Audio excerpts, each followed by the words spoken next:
Let's talk about something that Attorney General Jeff Sessions mentioned yesterday, that they would like to withhold funding to so-called sanctuary cities, withhold federal funding for sanctuary cities to punish them, basically, for not turning over undocumented immigrants to ICE officials. What mayors of those cities say is that that will hurt those cities, particularly their to fight against terrorism, that if you withhold federal funding, they won't be able to do their jobs as effectively. Your response? I think they're trying to populate their cities with a bunch of future Democrat voters myself. And I could never connect with this thing that they say is logical, that there are a population of illegals. We want to grow our population of illegals, but we have to have them trust our local law enforcement, so we're not going to enforce immigration law in our cities. I mean, that's like the hole-in-the-wall gang holing up in the canyon, and they're safe in there as long as they don't let any law enforcement come through the gap. And when this has been also, the foundation of this is in the Obama administration from a policy perspective, even though he didn't talk about it very much.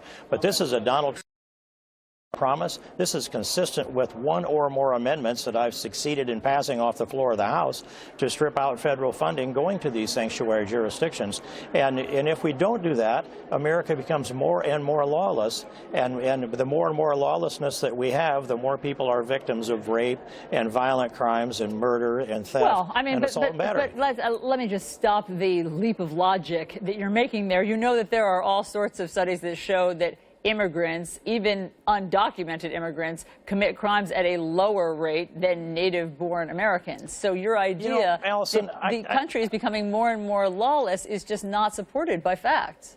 I just don't accept it that undocumented immigrants, if we use that term, and they're illegal aliens, commit less crimes than the broader part of the population. I will say that legal immigrants who are here on a green card and under probation do commit less crimes than the broader part of them and get convicted of a crime. But the criminal aliens that are here have already committed a crime. Everyone who crossed the border illegally committed the crime of unlawful entry. Understood, but not a violent crime that you're talking about, the rapes and the murders. You know, it goes into the data. And furthermore, 28% of the inmates in our federal penitentiaries are criminal aliens. And that's a much higher percentage of the prison population than it is the population at large. Congressman Steve King, thank you very much for your perspective on New Day this morning.